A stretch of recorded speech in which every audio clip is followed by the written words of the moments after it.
Shavon Shields, Sylvain Francisco, Jean Montero, Wersion Yabusel... Hi ha un munt de noms que han estat protagonistes d'aquest mercat de fitxatges de l'Eurolliga d'estiu, però també hi ha molts altres noms que han passat per sota del radar, que no han fet tant soroll i són molt bons jugadors. No dic que ho petin, que siguin MVPs, però sí que faran molt bona temporada i ningú s'ho espera. Així que avui toca vídeo de fitxatges sota el radar. Comencem.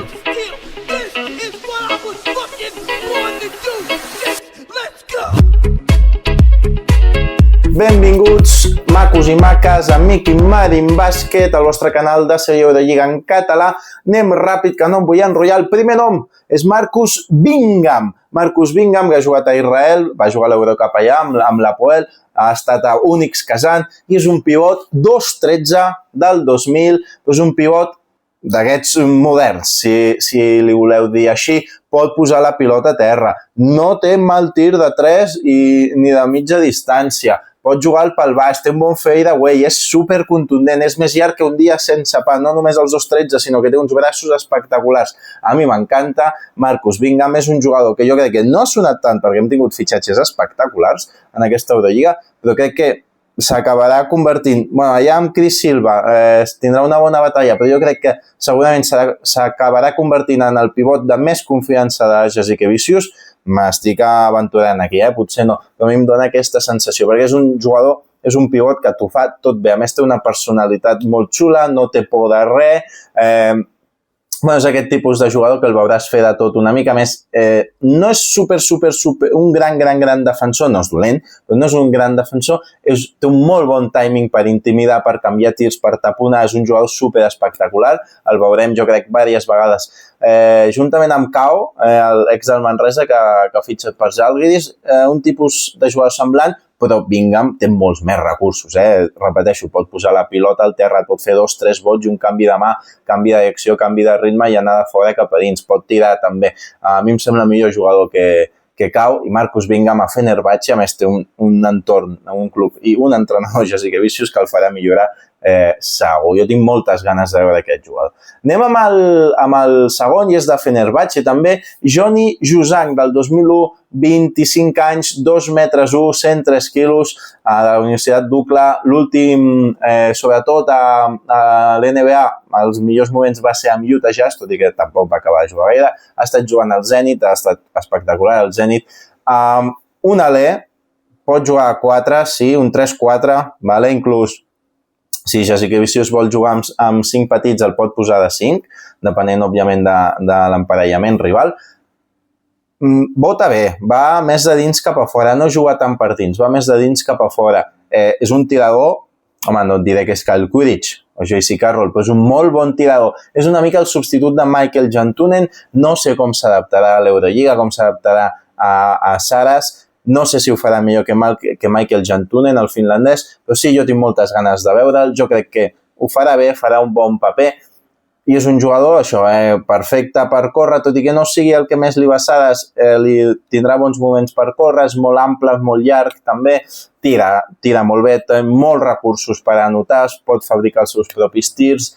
No és tant un generador pels demés, no té tant aquesta habilitat de doblar-la, de treure defensors i treure cap a fora o cap a dins, però sí que és molt bo generant-se els seus propis tirs i és un jugador amb estil, és un jugador bonic de veure. Jo crec que pot ser una de les atraccions de l'Eurolliga sota el radar, sense parlar dels noms que he dit al principi, de Jean Montero, Yabusel i tota aquesta colla.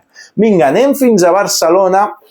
Aquí podria posar molts noms, i Tyrese Martin seria un d'ell, i Mbomboa també, i Justin Robinson, per suposar que ja el tenim més vist de l'any passat a París, però jo vull parlar d'Umoja Gibson. Perquè és un base elèctric, anotador, ell sí és capaç de generar pels demés, 82, és del 98, és capaç, més que capaç de generar-se els seus propis tirs, li mola anar cap a dins, té un primer pas espectacular, és superexplosiu, és superelèctric, tira molt bé, és una metralleta, ja ho vam parlar amb Marc del Rio, que us deixaré el vídeo per aquí dalt. A mi m'encanta, crec que caurà molt bé al Palau, com va dir Marc del Rio en el nostre vídeo, crec que caurà molt bé amb Sekulic, em dóna la sensació que és un jugador exterior, i per mi és més un 2 que un 1, però bueno, pot fer les dues. que s'adapta a diferents estils de joc, perquè té un estil de joc, salvant les distàncies, o entenent-me, és un microones, ¿vale?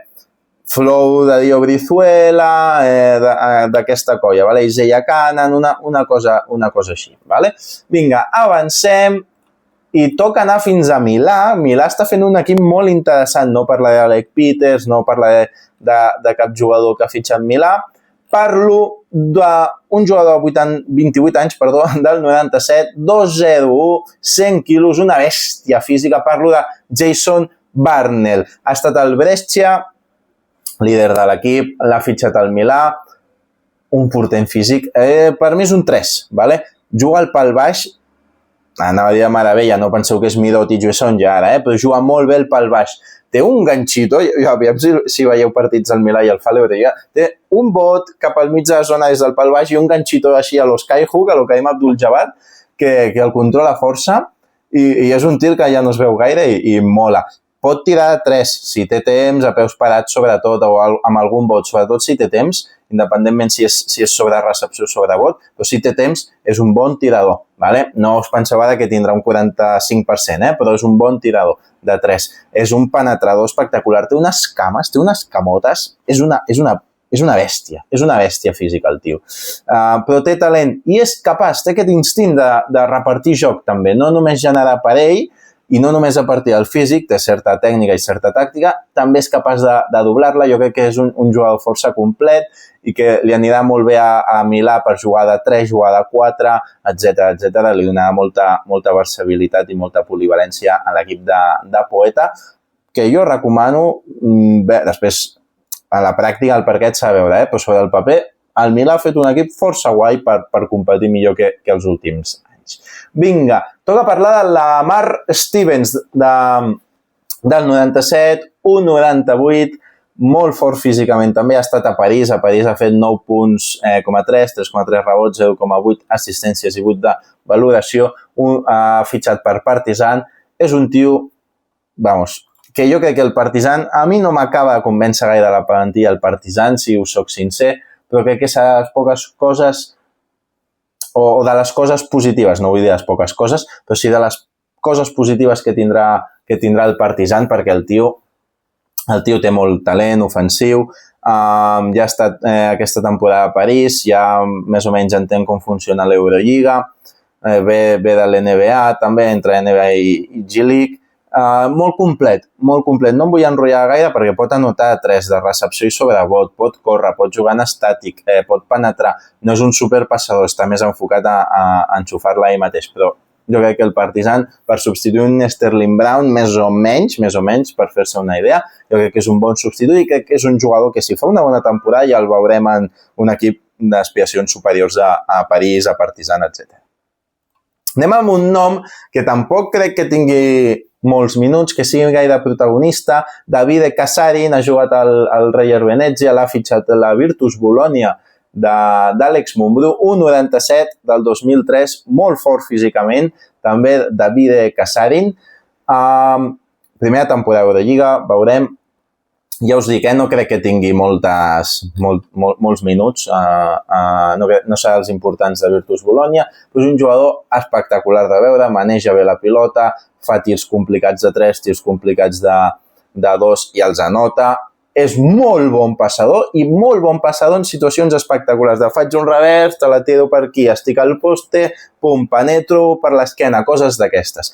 Entén molt bé el joc, és un bon portent físic, fa tot força bé, en atac parlo, no és un supertirador, però tira bé. El que jo crec que és millor de Davide Casarin és aquesta habilitat per crear situacions d'avantatge i compartir-les amb els companys, a més d'una manera molt vistosa, molt estètica i molt d'espectacle. Veurem aviam si Mumbrú li dona oportunitats, però és un tio que jo crec que val la pena. Vinga, ja anem acabant, ja queda poc. Parlo del retorn ara, següent jugador, Johannes Thiemann, mític jugador alemany amb la selecció, amb l'Alba Berlín, 2,05 del 94, ja veterà, ha jugat a Japó i torna a l'Eurolliga amb el Bayern de Munic, i vull parlar dels dos Johannes, Johannes Thiemann i Johannes Boyman. El Bayern està fent un bon equip per competir, però crec que els dos Johannes, Boyman i Thiemann, li donaran un empaque que es diu en castellà, no? un ser compactes, una adaptabilitat, una experiència, una veterania, una saviesa, un no fer errors, i són dos jugadors que el pal baix més timen que Boiman, i els dos més Boiman que timen, però els dos també poden obrir-se i tenen bona capacitat de passe, aquí molt més timen que Boiman, però són dos jugadors que ho fan pràcticament tot bé, en defensa són bons jugadors, més timen que Boiman, però crec que els dos Johannes li donaran una veterania i un saber què fer i saber què no fer i no fer errors tontos al Bayern que els hi permetrà competir partits. Després ja guanyaran o no, però els hi permetrà competir molts més partits dels que han pogut competir aquesta temporada. M'agrada molt aquests dos fitxatges, el fitxatge dels dos Johannes. Boiman ha jugat aquesta temporada al Bayern també, s'ha perdut 10-15 partits, si no recordo malament, el que s'hi han fitxat és Johannes Thiemann. Anem a parlar d'un altre fitxatge del Partizan, un jugador que no entenc com no ha sortit de la Virtus Bologna abans per ser el base suplent d'un gran equip i se'n va ser el base suplent d'un gran base, però no d'un gran club en quant a aspiracions. Parlo d'Alessandro Pajola, que se'n va al Partizan a ser suplent de Carlik Jones. És un dels suplents, juntament amb Tamir Blat i algú més que ara em deixo, parlo de memòria, és un dels millors bases suplents o un dels millors suplents de l'Eurolliga. Encara és jove, però no és vell, però ja és veterà, porta molts anys a la Virtus, va començar molt jove. No és un supertirador, però et pot enxufar peus parats. És perfecte en el pick and roll per jugar. És un gran defensor. Mai ha estat en les converses per ser defensor de l'any. És un molt bon defensor, és un base d'abans, defensa molt bé, juga el 2x2 molt bé, pensa abans en els companys perquè anotin els companys abans que anotar ell i és un bon tirador de 3. A mi m'encanta i és molt bon fitxatge estratègic del Partizan. I l'últim és Saint-Supéry. Saint-Supéry, què dir de Saint-Supéry? No us descobriria gaire, però crec que té una molt bona oportunitat. No serà dels principals perquè està TJ Shorts, està Cam Taylor, n'hi haurà d'altres, però sí crec que tindrà un paper molt important, sobretot en la segona unitat, en ser un jugador total, en agafar rebots, en robar pilotes, en defensar, en fer córrer l'equip, en córrer ell, en anotar en transició, en donar show, que això sempre ajuda i al València, a l'afició del València li mola.